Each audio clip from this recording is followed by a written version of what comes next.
All right. We are in Colossians chapter 1, verse 21, which is in some ways in the middle of a section, but a good break nonetheless.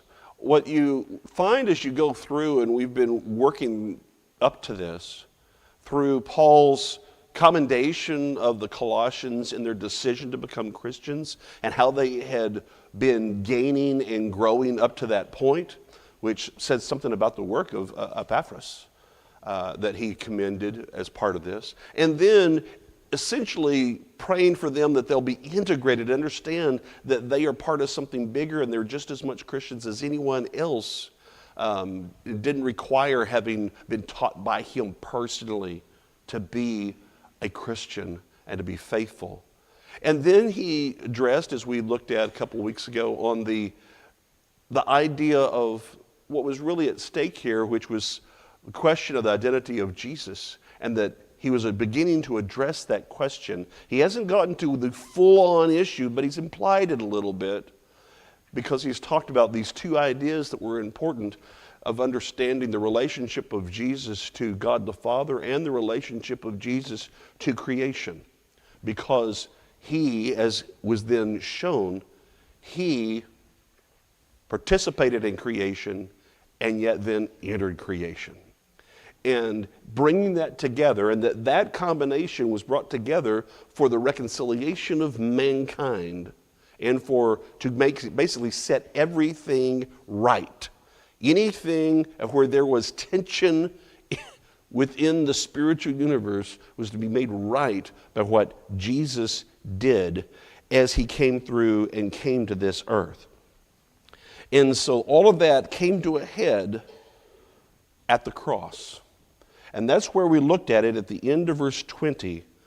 This reconciliation having made peace.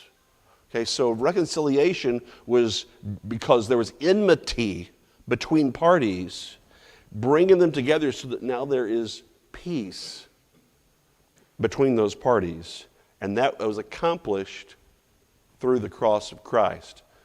It didn't automatically mean everything became right, but it set the tone and the means as the core of the gospel message, which does set all those things right, which is what he's explaining. So let's pick up then, as he's going to talk about, he's set the tone now and talked about this need for reconciliation, which implies that enmity, and now he's going to address it of how it affected them, beginning in verse 21.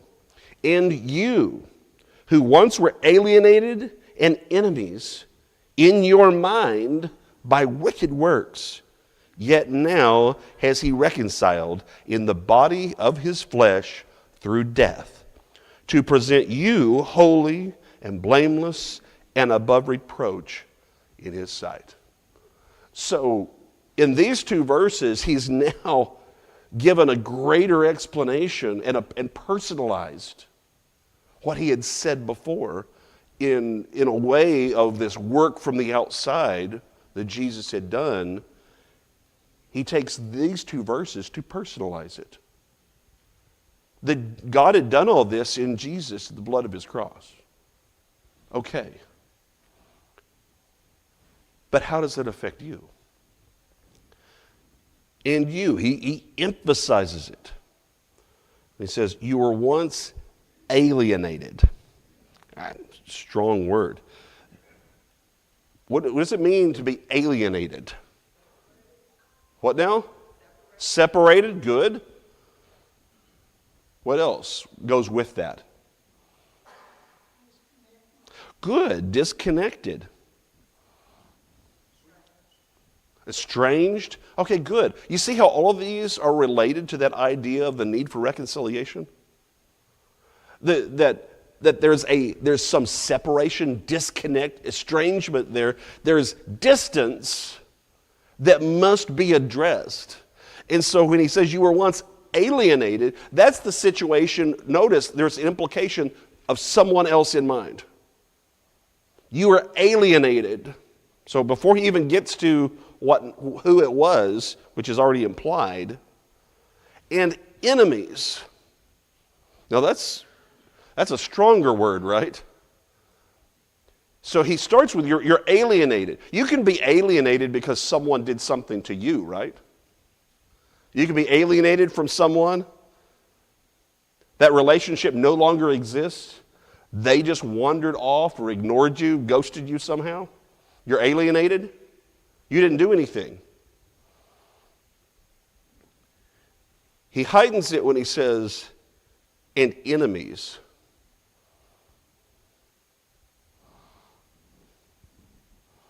Because that means, what do you think of when you think of the word enemy?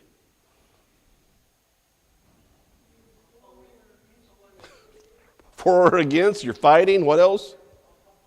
Opponent, yeah. That there's conflict, right? That's the first thing, is there's conflict. So you've got alienation is emphasizing distance. But enemies is emphasizing conflict. So you can kind of just lose touch with people. But that's not what's going on here. You haven't just lost touch. You're away in your distance because there's a problem. And your enemies, there is active conflict. It's not passive, the alienation. It's active alienation caused by conflict that's made you enemies. And that's why this next part matters. Go ahead, Ron. Yeah. Yeah, that's a good... You have picked up hostilities. Yes, that's right. There is...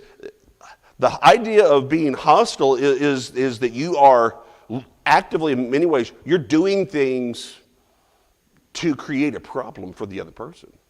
Yeah, that's a good way to look at that. How does it happen? By wicked works.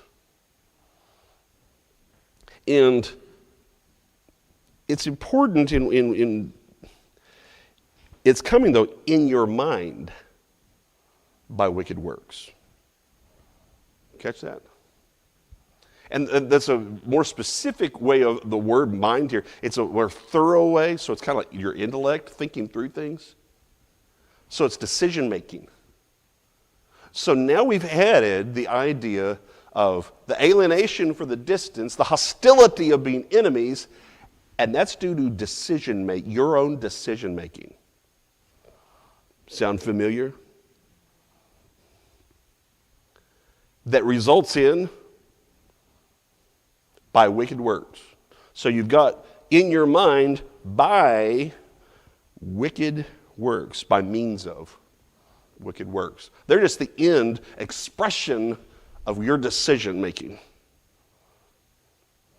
But the nature of them is wicked. Well, that's bad. It's evil, and sometimes it's translated that way. But there's also the idea of motive there. And to understand a certain character of the activities. Activity itself is not wrong. But this kind of activity is. Roger? I may be making too much of the word alien. Mm-hmm. I've read too much science fiction. We talk about aliens from a different planet. Physically, aliens are a different species. Legally, they're a different citizen. Mm-hmm. How much do you put in this word here?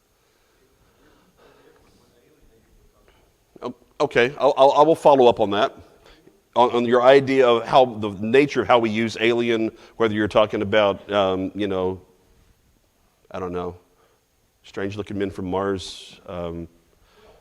Apparently, that's the new government secret that's out. That's right.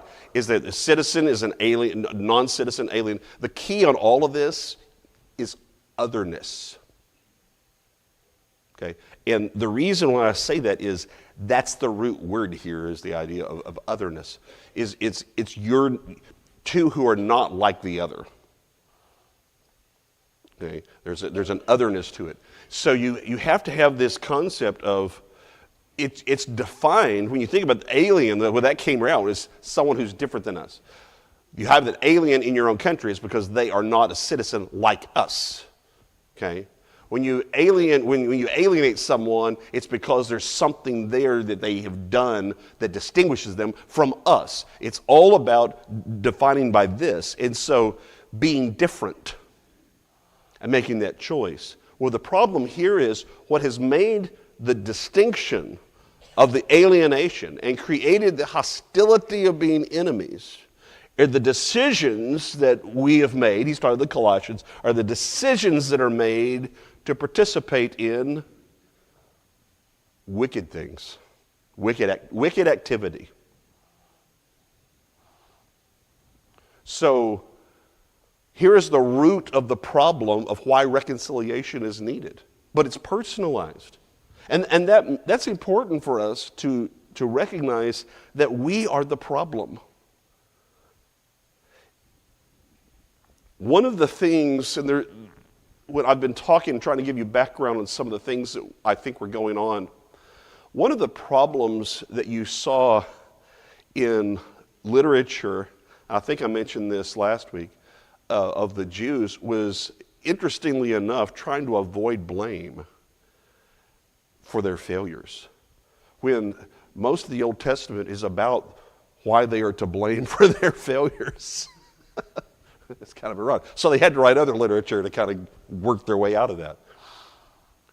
And he is being very clear about this, that our decisions to do wicked things is what created our hostility toward God and alienated us from him.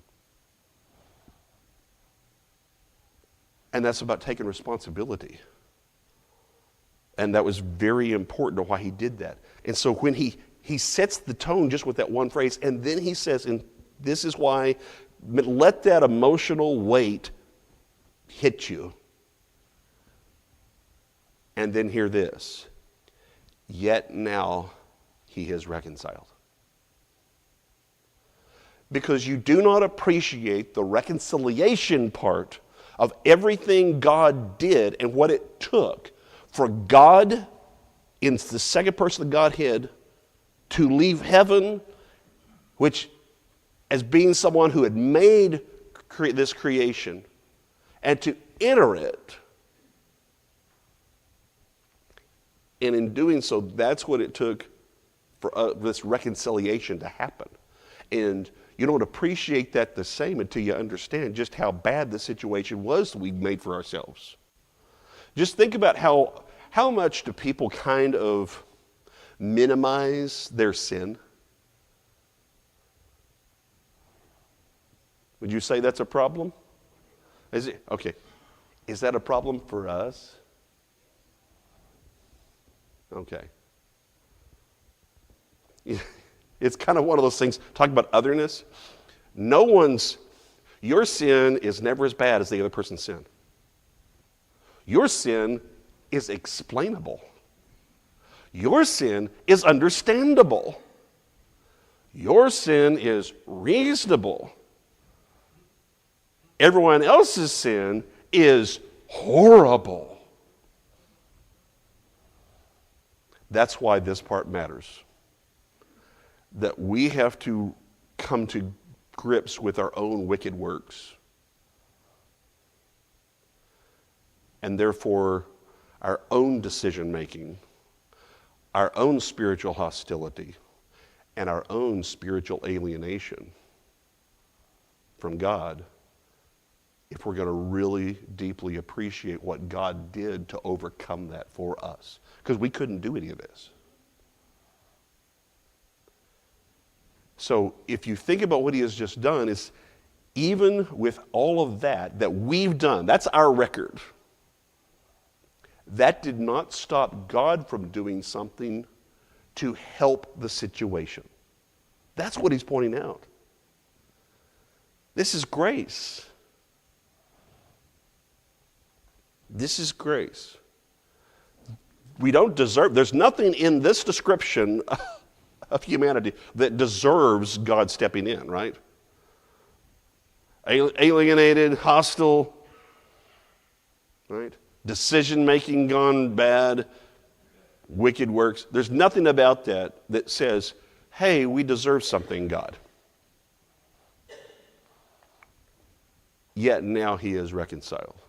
Now he's talking to people who had participated and responded to what God made possible.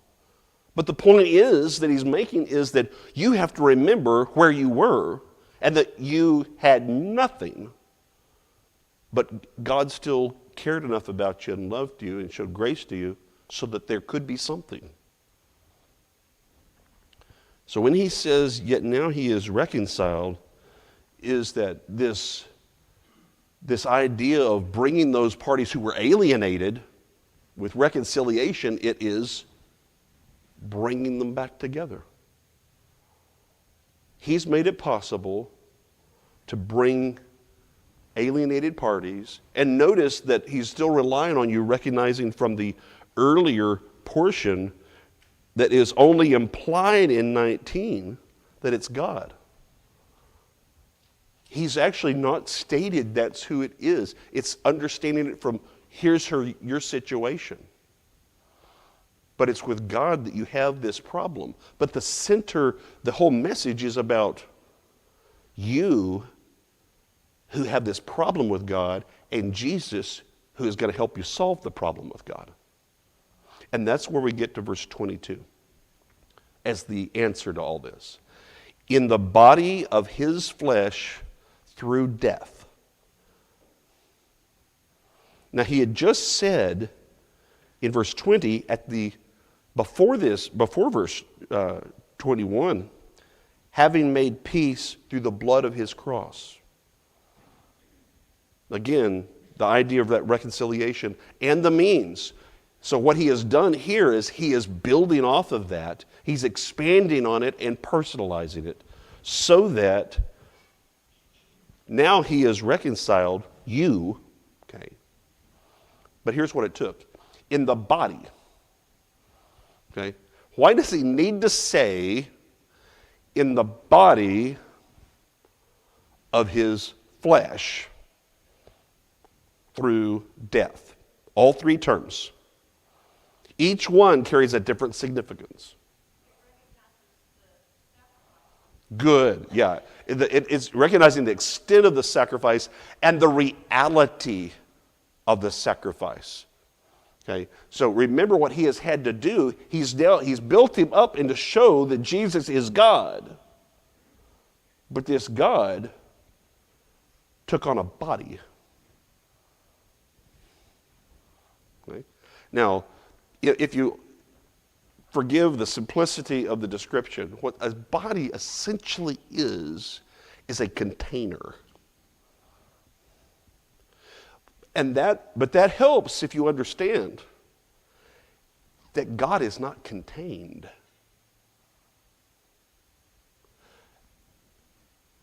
Because when you say container, there is automatically implied some limitation, specifically to presence. But it's a limitation. So he's now contained. So you have the idea of a body. That's the incarnation. Talked about that on Wednesday night. There's your incarnation. Of his flesh. What does that in particular, that terminology, how is that distinct from saying body? Okay, because the flesh, the way flesh is used emphasizes corruptibility. Specifically, the means by which we are spiritually corruptible. So that's right. So it wasn't, and to distinguish this, to show why it matters, had Jesus ever appeared in human form prior to being born of Mary? Trick question.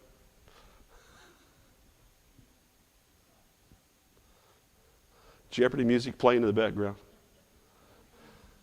All the panel is stumped. Yes. Yes. Before Abraham. Genesis 18. Who did Abraham see walking? No. This is different. You're on the track, but this is, it was man. Okay? So what's the difference? You could have God and angels there. There was basically Jesus with two angels. The angels were sent on to, as you see in chapter 19, to get Lot and his family out.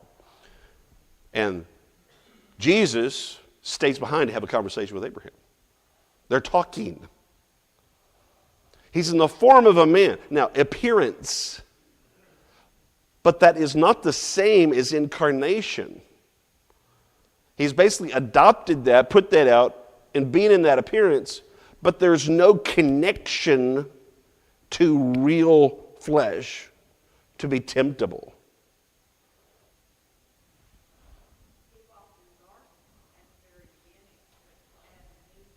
Yeah, well, that's dependent on whether or not you want to take that metaphorically. It's difficult, but I get your point. So here, when it emphasizes body and flesh, is accepting a container to be human, including the limitations and challenges of being human. Tempted at all points like as do we, yet without sin. Hebrews chapter 4, verse 15. And then, because he's not done yet, through death. Now that goes back to Renee's point about where ultimately all this had to head. Is what kind of death? Now, Philippians makes that clearer, right? It wasn't just death, it was the death of the cross. But he'd already mentioned the cross in verse 20, so that's implied. So what do you have here? You have incarnation, human life with all its challenges, and death.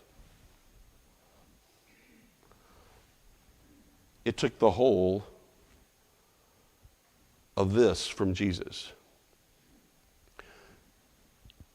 And this is why, if you think about you couldn't have had a sacrifice of a young baby Jesus to mean the same.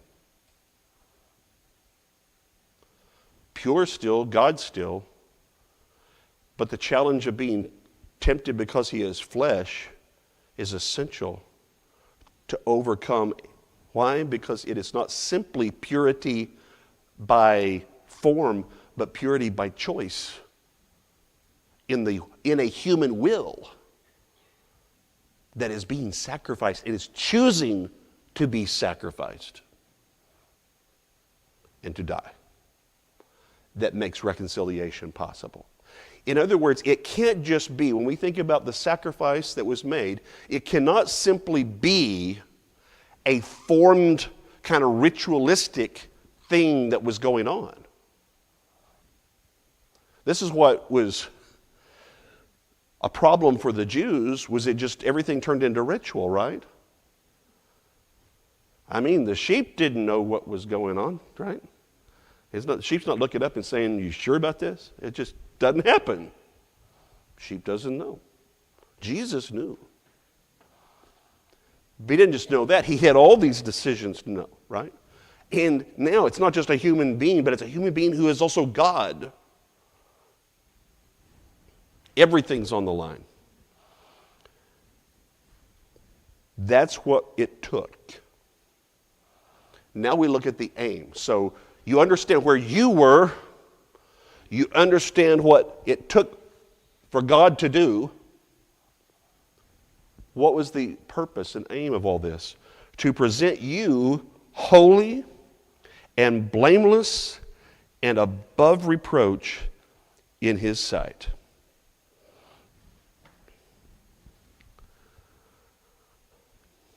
To present is just kind of to stand alongside and go, this is literally going to, here you go.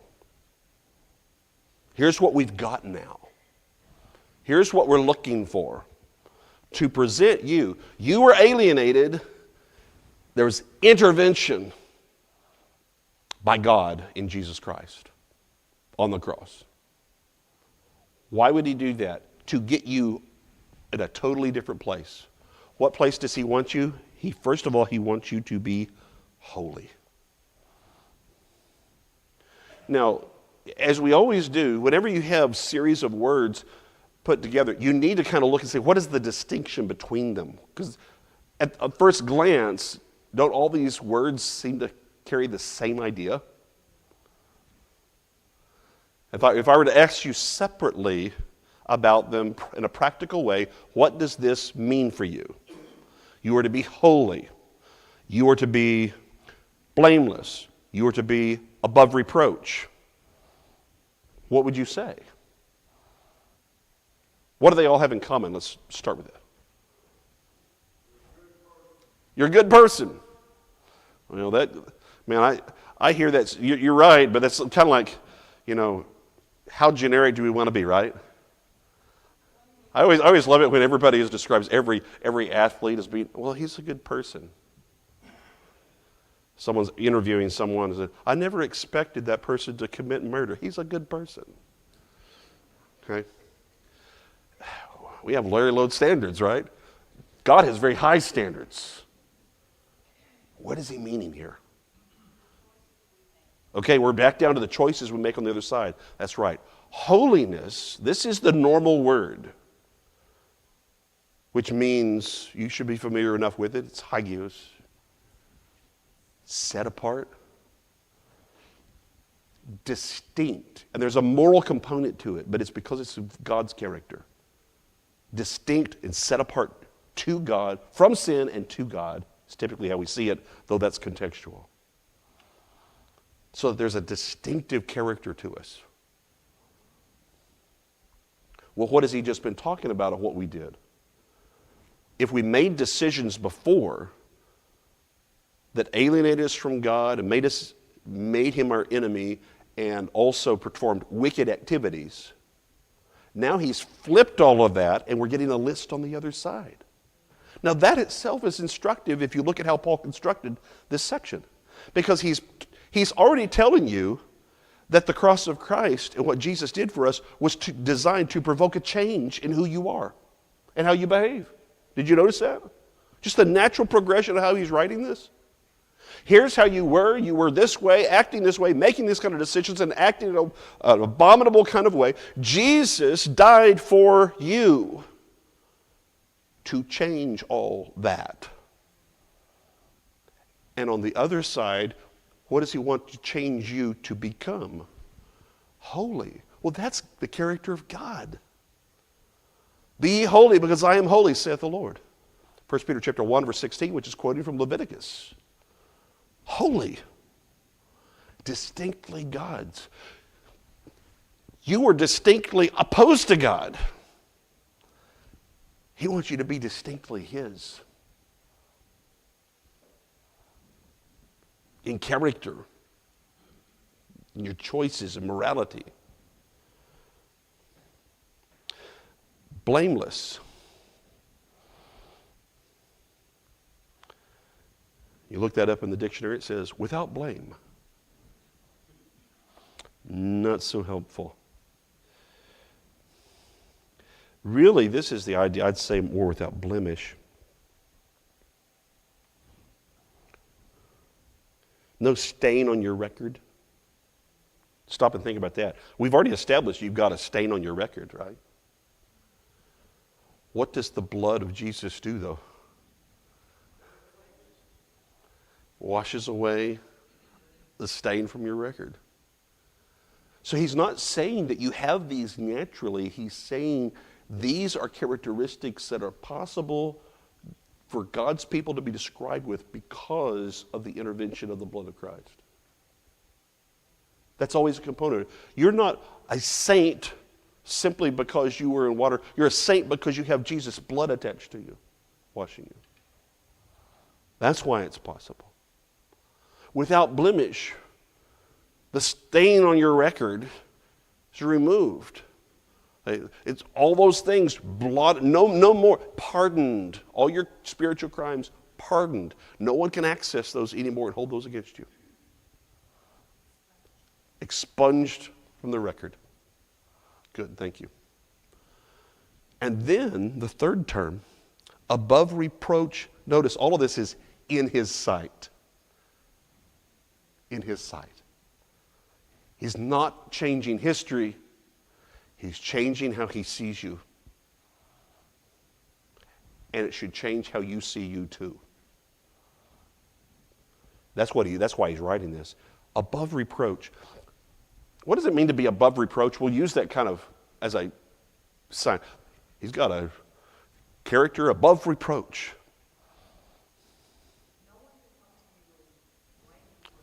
Okay, now we're back to blame. See how hard it is? But you're right. The idea, the root of this is that you can't be called into question. Ron.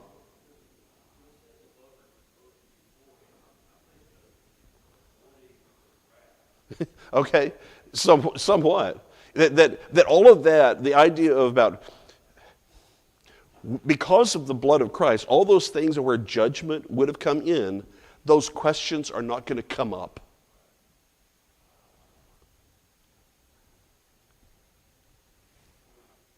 Okay, go ahead. Okay, that's right. Because there's been correction. But all those past things that you carry with you, that's your baggage spiritually. Because it's then been, you're now holy, you're set apart, relationship with God, you've had it expunged from your record. So what does that mean? God's not going to bring it up. And if God doesn't bring it up, why are you bringing it up?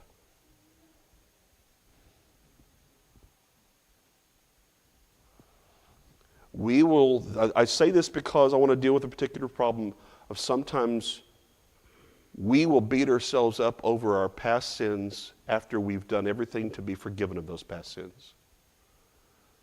We are to learn to see ourselves as God sees us right now.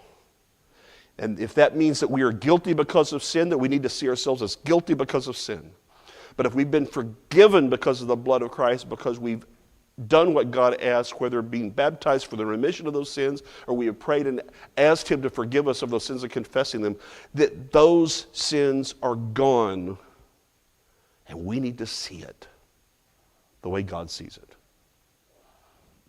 And not dwell on that, but to make sure we're dwelling on the blood of Christ that makes that possible, so that any time, here's what I want to get to at any time, once you are forgiven in Christ, when you think, and in your past, when the devil comes up and you're forced to think about something you've done, I want you to immediately, you bring the blood of Jesus on the cross into that conversation too. And don't let it dwell just simply on your guilt, but also on the beauty of what God made possible. Yes?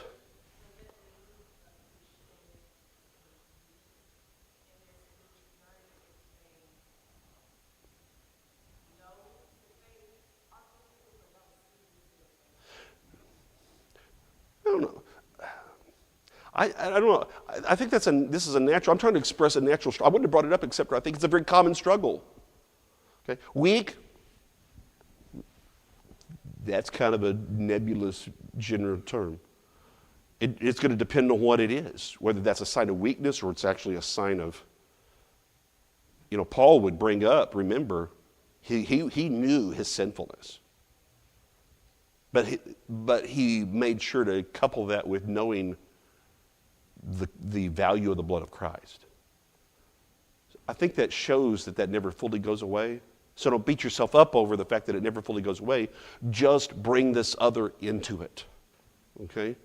Sandra. You're trying to reverse arrogance. Yeah. You're still dwelling on yourself more than you are. No, that is true, is that we beat ourselves up because but we've still made it too much about us. And I'm asking us to make it more about Jesus and what He's done for us. So I think that's a very good point. All right, now it's conditioned though, and that's what verse 23. He held out with all of this to talk about what God's made possible. These are Christians. They're fairly young Christians. He's talked about this shift in who they are and their identity that's been made possible because of Christianity. And here's how he says this in verse 23. If, all of this can be yours, if indeed you continue in the faith, grounded and steadfast, and are not moved away from the hope of the gospel which you heard, which was preached to every creature under heaven, of which I, Paul, became a minister. When he says this, if, it's the idea of the if indeed, there's an expectation there. There's not doubt, there's an expectation they will continue. It's a strong idea, but it is connected still by necessity, meaning he has every expectation that this will be the case, but it is still essential to be the case. If indeed you continue, you remain on the same course in the faith. You can say it's interesting that it does recognize that's objective faith here from context. Because it's saying, by objective faith, I mean this is, if you're going to continue in something, it's not just believing whatever. It's in this belief system that was preached to you. And that's pointed out when he is talking about it was a place you were to be settled, grounded, and that is firm because you don't move away from it. And then he names the gospel. So now you have this idea of the faith, Christianity. Now that you have all these benefits, why would you give that up? Remember who we're dealing with, though. Remember what the opposition is. There's some Jews who are trying to point them a different direction. You need to continue in the faith, grounded and settled. Okay? Love all these words, but it's like two metaphors in the idea of when you think about being settled down, I like to think of it that way. Grounded and you're settled. Is that you're not a spiritual nomad.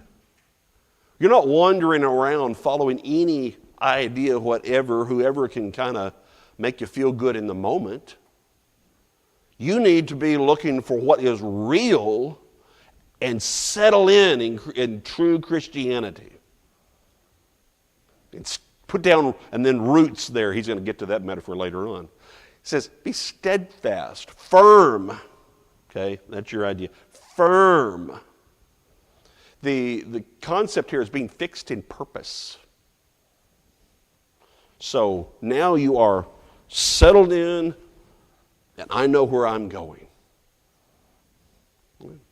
And therefore are not moved away from the hope of the gospel. You're not shaken to be able to take a detour somewhere is the point there. Okay? So you're on course, and you're not going to easily just kind of, oh, hey, that looks interesting over here. You know, it's the difference between, you go in somewhere, you know where you're going versus you're just driving. I remember one July 4th. We're living in outside of Birmingham, Alabama. Hadn't been there very long. Hannah is on the way. Okay, she's going to be born later that month. Okay, everyone getting the picture? So we're driving, and I'm asking Trey. We just had a free day. Where are we going to go? We're just going to make a day of it. We can go to Atlanta or Chattanooga. Now, each one of those is about a 3-hour drive. I don't know. It splits. I said, well, we got to make a choice. We're driving along, and my wife, because I can always count on her, won't decide. So I just let the car drive, and we end up going to Atlanta. Said, okay, well, we're going to Atlanta. What are we going to do? Oh, well, the only thing I could think of in Atlanta to go see would be Stone Mountain north of Atlanta, so we'll do that. Well, little did I know. I'm taking up too much time with this story, but it's good. It's worth it. Little did I know that is a huge, probably the biggest fireworks display celebration in the state of Georgia on July 4th. And we end up in a traffic jam waiting to get into the park. All the parking is taken. Did I mention she's 8 months plus pregnant? Park on the side of the road, find her a place. Oh, look, there's Stone Mountain. I went out of here. This is too many people. Go back. Yeah, that was our day. All right, so, wow, you just wonder. You didn't know. We didn't even know for sure where we were going to. Sometimes that's what people do spiritually. We don't make it a conscious decision. He's saying you need to have made a conscious decision about you put it down, roots in Christianity. Don't be wandered away. Why? Because you've got a real reason to stick it out. The hope of the gospel. What is that? That is the resurrection, which is implied because of Jesus and his death. That's the hope of the gospel. The good news is of what God made possible in your forgiveness and reconciliation. But that only has meaning if you're going to live after death. That's hope. And this, he says, that's what you heard from Epaphras, right, earlier in the chapter. This is what you were taught. This is what you heard. This is what you obeyed. And it's the same message everywhere, which was preached to every creature under heaven. See what's implied? That's the message. It's the same. It doesn't change no matter what these other people may say. Well, there are other things, from God. We can do this. No. This is it. And it's what Paul, remember what his relationship with? He was the apostle they hadn't met, but they'd heard about. This is the message of which Paul, became the minister. Not that other stuff you've been hearing. This. Make the most of it. We will pick up there next week.